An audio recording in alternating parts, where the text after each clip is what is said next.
Hi, നമസ്കാരം.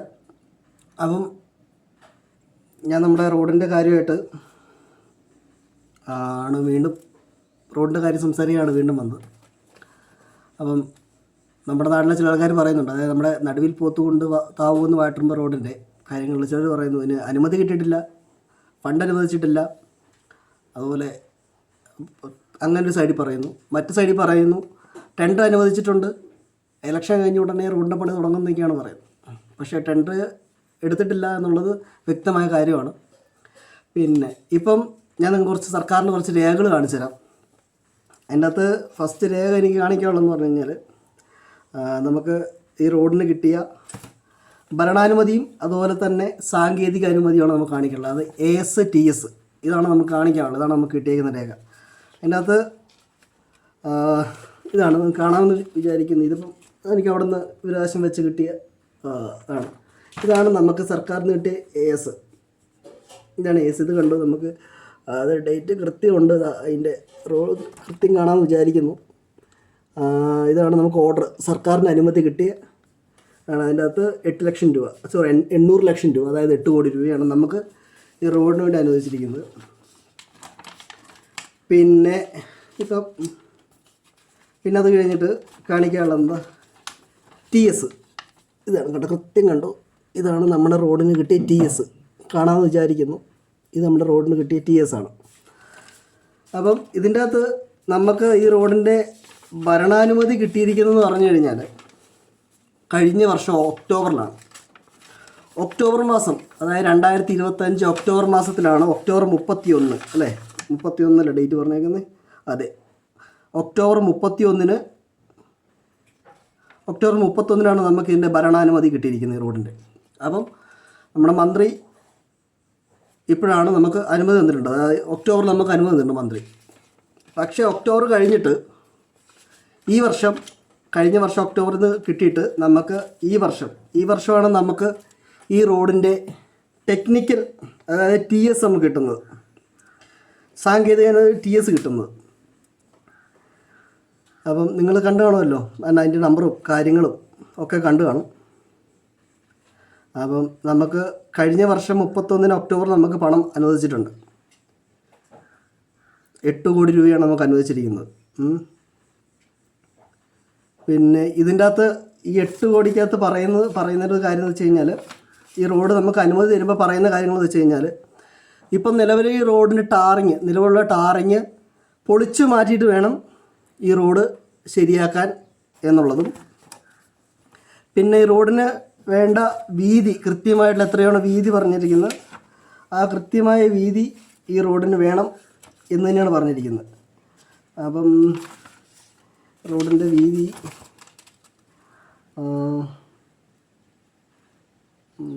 ഇതിനകത്ത് എത്രയാണെന്ന് കൊടുത്തിട്ടില്ല. അത് നമുക്ക് ഇതിൻ്റെ അകത്തേ ഉണ്ടാവുള്ളൂ. നമ്മുടെ മെഷർമെൻറ്റ് കിട്ടുമ്പോഴേ നമുക്കറിയാൻ പറ്റുള്ളൂ എത്രയാണ് കൃത്യം വീതി എന്നുള്ളത്. അപ്പം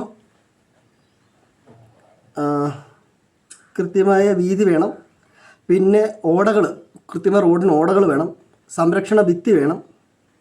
ഇതൊക്കെയാണ് ഇത് നമുക്ക് സർക്കാർ ഭരണാനുമതി തന്ന സമയത്ത് പറഞ്ഞിരിക്കുന്ന കാര്യങ്ങൾ. ഇത്രയൊക്കെ കാര്യങ്ങൾ ഇതിനകത്ത് വേണമെന്നാണ് പറഞ്ഞിരിക്കുന്നത്. നമുക്കിത് കഴിഞ്ഞ വർഷം അനുവദിച്ചതാണ്. അതായത് 6 മാസം ആയി, ഏകദേശം 6 മാസത്തോളമായി നമുക്ക് ഭരണാനുമതി കിട്ടിയിട്ട്. ഈ 6 മാസം ഭരണാനുമതി കിട്ടിയിട്ട്, റോഡിൻ്റെ ഭരണാനുമതി കിട്ടിയിട്ട് ഇത്രയും കാലം എന്തെടുക്കുമായിരുന്നു എന്നുള്ളത് നമ്മൾ ചിന്തിക്കേണ്ടിയിരിക്കുന്നു. ഉദ്യോഗസ്ഥരുടെ ഭാഗത്തുനിന്നാണ് ഇതിൻ്റെ വീഴ്ച വന്നിരിക്കുന്നത്. അതുപോലെ തന്നെ നമ്മുടെ രാഷ്ട്രീയ നേതാക്കൾ, MLA അടക്കമുള്ള ആൾക്കാർ ഇതിൻ്റെ അകത്ത് എത്രത്തോളം പ്രഷർ ചെലുത്തി എന്നുള്ളത് നമ്മൾ ചിന്തിക്കണം. അപ്പം ഈ 6 മാസം നമുക്ക് സർക്കാർ അനുവദിച്ചിട്ട് ഈ 6 മാസം ഉരുട്ടിക്കളിച്ചെങ്കിൽ അത് ഉദ്യോഗസ്ഥരെ വലിയ വീഴ്ചയാണ്. ഉദ്യോഗസ്ഥർ ഇത്രയും വീഴ്ച വരുത്തിയെങ്കിൽ, ഇത്രയും കാലം ഉദ്യോഗസ്ഥരെ ഒന്നും ചെയ്യാതെ ഇരിക്കാൻ നമ്മൾ സഹായിച്ചിട്ടുണ്ടെങ്കിൽ അതിന് ഉത്തരവാദി നമ്മുടെ ഭരണകർത്താക്കൾ തന്നെയാണ്. അപ്പം ഇതിന് ഉത്തരവാദി തീർച്ചയായിട്ടും നമ്മുടെ ഭരണകർത്താക്കളാണ്. ഉദ്യോഗസ്ഥർ അവരെങ്ങനെയായാലും അവർക്ക് മാസം ശമ്പളം കിട്ടും. അപ്പം ഇത് നമ്മുടെ ആവശ്യമായതുകൊണ്ട് നമ്മൾ ഇവിടുത്തെ കാര്യങ്ങൾ വേണം ചെയ്യാനായിട്ട്. പക്ഷെ അത് ചെയ്തിട്ടില്ല എന്നുള്ളതാണ് നമുക്കിത് മനസ്സിലാക്കേണ്ടത്. ഈ 6 മാസമായിട്ടും റോഡിന് ഇത്രയും ടെക്നിക്കൽ അവർ പറയുന്ന TS കിട്ടാൻ താമസിച്ചു എന്ന് പറഞ്ഞത് 6 മാസം ടി എസ് കിട്ടാൻ താമസിച്ചു. എത്ര പ്രാവശ്യം ടി എസിന് അപേക്ഷ കൊടുക്കണം? ഒരു പ്രാവശ്യം ടി എസ് വെച്ചു, ടി എസിന് എഞ്ചിനീയർ മുമ്പാകെ വെച്ച് കഴിഞ്ഞപ്പം എഞ്ചിനീയർ വീണ്ടും തിരുത്താൻ ആവശ്യപ്പെട്ടു എന്ന് പറയുമ്പോഴത്തേനും ഇത് ഉദ്യോഗസ്ഥർ ചെയ്യേണ്ട പണിയാണ്. ടി എസ് ഒക്കെ ഉദ്യോഗസ്ഥർ ചെയ്യേണ്ട കാര്യങ്ങളാണ്. അപ്പോൾ ഇത്രയും കാലം ഇവർ എന്താണ് ചെയ്തുകൊണ്ടിരുന്നത് നമ്മൾ ചിന്തിക്കണം. ഇത്രയും വർഷമായിട്ട് ടി എസ് വൃത്തിയായിട്ട് ചെയ്യാൻ കഴിഞ്ഞിട്ടില്ല എന്നുണ്ടെങ്കിൽ അത് വളരെ വീഴ്ച തന്നെയല്ലേ. പിന്നെ ഉദ്യോഗസ്ഥർ എന്തിനാണ് ഈ റോഡിൻ്റെ പരിപാടിയായിട്ട് ഇരിക്കുന്നത്? ഇലക്ഷന് മുന്നേ തുടങ്ങുന്നതാണ്. അതായത് ടെൻഡർ ഇലക്ഷന് മുന്നേ പൂർത്തിയാക്കുമെന്ന് പറഞ്ഞിട്ട് ഇലക്ഷന് മുന്നേ പോലും പൂർത്തിയാക്കിയിട്ടില്ല. ഒക്ടോബറിൽ നമുക്ക് പണം അനുവദിച്ചിട്ടും എന്തുകൊണ്ടാണ് ടെൻഡർ എടുക്കാൻ ഇത്രയും കാലം വൈകിയത് എന്നുള്ളത്. അതായത് ഇവർ പറഞ്ഞ് ടി എസ് വൈകിപ്പിച്ചു. ടി എസ് ആരാണ് വൈകിപ്പിച്ചത്? ടി എസ് ചെയ്യേണ്ടത് ആരാണ്? ഉദ്യോഗസ്ഥരല്ലേ ടി എസ് ചെയ്യേണ്ടത്. ഇതിൻ്റെ ടെക്നിക്കൽ പരമായ കാര്യങ്ങൾ ചെയ്യേണ്ടത് PWD ഉദ്യോഗസ്ഥരാണ്. അവരാണ് ഇത്രയും വൈകിപ്പിച്ചത്. അപ്പോൾ ഇതിൻ്റെ പുറകെ ആരും അന്വേഷിച്ചില്ല എന്നുള്ളതാണ് സത്യം. വേണ്ട പോലെ അവരെ പ്രഷർ ചെയ്തിരുന്നെങ്കിൽ, നിർബന്ധിപ്പിച്ച് അവരെ പുറകെ കൂടെ നിന്നിരുന്നെങ്കിൽ ഇത് അവർ നേരത്തെ ചെയ്തേനെ. അപ്പോൾ അവരിങ്ങനെ ലാട്ട് കളിച്ച് നടന്നു, ഉദ്യോഗസ്ഥർ വൈകിപ്പിച്ചുകൊണ്ട് നടന്നു. അതുകൊണ്ട് തന്നെ നമുക്ക് ടി എസ് കിട്ടാൻ വൈകി. പിന്നെ അതുപോലെ തന്നെ ഈ ഇലക്ഷൻ്റെ സമയപ്പോഴത്തേനും നമ്മുടെ രാഷ്ട്രീയക്കാരെല്ലാവരും പറയുന്നൊരു കാര്യം, ടെൻഡർ അനുവദിച്ചിട്ടുണ്ട്, എന്താ പറയുക, ഇലക്ഷൻ കഴിഞ്ഞ ഉടനെ പണി തുടങ്ങുന്നതാണ്. ടെൻഡർ എടുത്തിട്ടില്ല, ഇലക്ഷന് മുന്നേ വരെ ടെൻഡർ എടുത്തിട്ടില്ല. അപ്പം പറഞ്ഞ ആൾക്കാരെ പറ്റിച്ചുകൊണ്ടിരിക്കുകയാണ്. ഉദ്യോഗസ്ഥരുടെയും രാഷ്ട്രീയക്കാരുടെയും വലിയ വീഴ്ച തന്നെയാണ്. നമുക്ക് 8 കോടി രൂപ ഇത്രയും കാലമായിട്ട് അനക്കാൻ പറ്റിയില്ല എന്നുണ്ടെങ്കിൽ അത് വളരെ വീഴ്ച തന്നെയാണ്. എന്താ പറയട്ടെ, സർക്കാർ കുറ്റം കഴിഞ്ഞ് നമുക്ക് ഈ എന്താ പറയുക, ഒക്ടോബറിൽ നമുക്ക് ഫണ്ട് അനുവദിച്ചതാണ്. പക്ഷെ അത് കഴിഞ്ഞിട്ട് ഇങ്ങോട്ട് ചെയ്യേണ്ട കാര്യങ്ങൾ ചെയ്തിട്ടില്ല. ഉദ്യോഗസ്ഥരും രാഷ്ട്രീയക്കാരും ഒന്നും ചെയ്തിട്ടില്ല എന്നുള്ളതാണ് സത്യം. ഇതിൻ്റെ അകത്ത് നമ്മൾ മനസ്സിലാക്കേണ്ടത്. ഇത്രയും വൈകിയത് 6 മാസക്കാലം സമയം എടുത്തു. ഫണ്ട് സർക്കാർ അനുവദിച്ചിട്ട് 8 കോടി രൂപ സർക്കാർ അനുവദിച്ചിട്ടു. അതിനകത്ത് പ്രൊവിഷനുണ്ട്, 20% പ്രൊവിഷനുണ്ട്. അപ്പം എന്താ പറയണ്ടേ, ഇത്രയും കാലമായിട്ട് ഒന്നും ചെയ്യാൻ പറ്റിയിട്ടില്ല. അപ്പം ഞാൻ ഈ പറയുമ്പോൾ എന്നെ ഇങ്ങനെ കുറ്റം പറയുകയും ഞാൻ ഭയങ്കര മോശക്കാരനാവുകയൊക്കെ ചെയ്യുന്നുണ്ട്. അതൊന്നും കുഴപ്പമില്ല. എന്തായാലും ഞാൻ ഈ പറയുന്നതും ചെയ്യുന്നതും നമ്മുടെ നാടിൻ്റെ കാര്യത്തിന് വേണ്ടിയാണ്. അതുകൊണ്ട് പിന്നെ ഞാൻ മറ്റൊന്നും ചിന്തിക്കുന്നില്ല. നന്നായിട്ടുണ്ട്. ഏതായാലും എല്ലാവരും അറിഞ്ഞു. അപ്പം ഭരണാനുമതി ഇന്നലെ തന്നേന്നൊക്കെ പറയുന്നവർ, ഭരണാനുമതി കിട്ടിയിട്ടില്ല എന്നൊക്കെ പറയുന്നവർ ഇതാ കണ്ടോളൂ. ഞാൻ വേണമെങ്കിൽ ടെക്നിക്കൽ കാണിച്ചു തരാം. ടി എസിൻ്റെ ഫോം ഇത് ടി എസ് കാണിച്ചു തരാം, അല്ലെങ്കിൽ AS വേണമെങ്കിൽ AS കാണിച്ചു തരാം. ഇതിപ്പോൾ ടി എസിൻ്റെ അകത്ത് വ്യക്തമായിട്ട് എഴുതിയിട്ടുണ്ട്.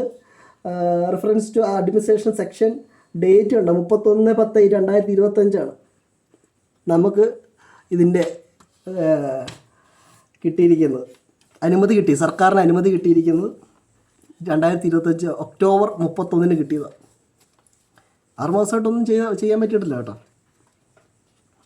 ഇനിയിപ്പോൾ ഇലക്ഷൻ കഴിഞ്ഞിട്ടാണ് ചെയ്യാമെന്നാണ് പറയുന്നത്. കാണാം നമുക്ക് ഇലക്ഷൻ കഴിഞ്ഞിട്ട് എത്ര നാൾ ഇതിൻ്റെ പുറകെ പോകേണ്ടി വരും, എത്ര നാൾ നമ്മൾ കാത്തിരിക്കേണ്ടി വരും എന്നുള്ളത് നമുക്ക് കാണാം. ഇതാ ഇത് AS, ഇത് ASൻ്റെ പകർപ്പാണ്. ഇത് ASൻ്റെ പകർപ്പ്. ഇതിൻ്റെ അകത്ത് ഈ ASൻ്റെ അകത്ത് നമുക്ക് നമ്മുടെ ഇരിക്കൂറിലെ റോഡിനെ കുറിച്ച് പറഞ്ഞിട്ടുണ്ട്. ID, പ്രൈസ് ID കാര്യങ്ങളെല്ലാം കൊടുത്തിട്ടുണ്ട്. എസ്റ്റിമേറ്റ് എമൗണ്ട് 800 ലക്ഷം. 800 ലക്ഷം എന്ന് പറയുന്നത് 8 കോടി രൂപയാണ്. അത് നമുക്ക് ഇരിക്കൂറിൽ ചെയ്യേണ്ടത്. അപ്പം ഇതിൻ്റെ നമുക്ക് റോഡിൻ്റെ ഗവൺമെൻറ് അംഗീകരിച്ച കാര്യങ്ങളാണ് ഇതിൻ്റെ അകത്ത് കൊടുത്തിരിക്കുന്നത്. അതിൻ്റെ അകത്ത് റോഡ് എങ്ങനെ പണിയണം, ഏതൊക്കെ രീതി പണിയേണ്ടതെന്നുള്ളതൊക്കെ കൃത്യം ഇതിൻ്റെ അകത്ത് കൊടുത്തിട്ടുണ്ട്. PCC അടക്കമുള്ള കാര്യങ്ങളെല്ലാം ഇതിൻ്റെ അകത്ത് ഉണ്ട്. അപ്പോൾ നമുക്ക് ഭരണാനുമതി കിട്ടി. നമ്മൾ എന്നാ പറയണ്ടേ, വേഴാമ്പൽ കാത്തിരിക്കുന്നത് പറഞ്ഞ പോലെ കഴിഞ്ഞ 17 വർഷമായിട്ട് നമ്മുടെ റോഡിന് വേണ്ടിയിട്ട് കാത്തിരുന്ന് 17 വർഷമായിട്ട് നമ്മൾ കാത്തിരുന്ന റോഡിന് കഴിഞ്ഞ വർഷം ഒക്ടോബർ 31 നമുക്ക് അനുമതി കിട്ടി. ഇത് 2026 26 മാർച്ച് ഏപ്രിൽ മാർച്ച് വരെയാണ് പരിപാടി നടക്കുകയുള്ളൂ. അതിന് ഇലക്ഷൻ കഴിഞ്ഞിട്ട് ഇതിൻ്റെ അടുത്ത പരിപാടി നടക്കും. അപ്പോൾ ഇലക്ഷന് മുന്നേ പോലും ഒന്നും ചെയ്യാൻ കഴിഞ്ഞിട്ടില്ല. 8 കോടി അനുവദിച്ചു, റോഡ് സാധ്യമാക്കി എന്നൊക്കെ പറഞ്ഞിട്ട് എല്ലാവരും ഇടതും വലതും എല്ലാം കൂടി പറഞ്ഞെടുക്കുന്നുണ്ട്. റോഡ് സാധ്യമാക്കി, അവിടെ സാധ്യമാക്കി, റോഡിൻ്റെ പണി പോലും തുടങ്ങിയിട്ടില്ല, ടെൻഡർ പോലും പോയിട്ടില്ല. പിന്നെ ഇവിടെ റോഡ് സാധ്യമാക്കി എന്ന് പറയുക. സർക്കാർ 8 കോടി നമുക്ക് അനുവദിച്ചിട്ടുണ്ട്, പക്ഷേ ബാക്കി ചെയ്യേണ്ട കാര്യങ്ങളൊന്നും ചെയ്തിട്ടില്ല. ഭരണാനുമതി കിട്ടിയിട്ട് 8 കോടി അനുവദിച്ചിട്ട് 6 മാസമായി, ഇതുവരെയായിട്ടും ഒരു പരിപാടി നടന്നിട്ടില്ല. കഴിഞ്ഞ ഫെബ്രുവരി 26-നാണ് നമുക്ക് ഇത് TS കിട്ടിയേക്കുന്നത്. നവംബറിലാണെന്ന് വെച്ചിട്ട് ഫെബ്രുവരി കിട്ടിയേക്കുന്നത്. എന്തായാലും ഇതുവരെയായിട്ടൊന്നും നടന്നിട്ടില്ല. എത്രയും പെട്ടെന്ന് നടക്കട്ടെ എന്ന് പറയാം. ഇലക്ഷൻ കഴിഞ്ഞ ഉടനെ നടക്കുമെന്നാണ് വിശ്വസിക്കുന്നത്. നടക്കട്ടെ എന്ന് നമുക്ക് പ്രാർത്ഥിക്കാം. അപ്പം ശരി, വീഡിയോ കാണാം.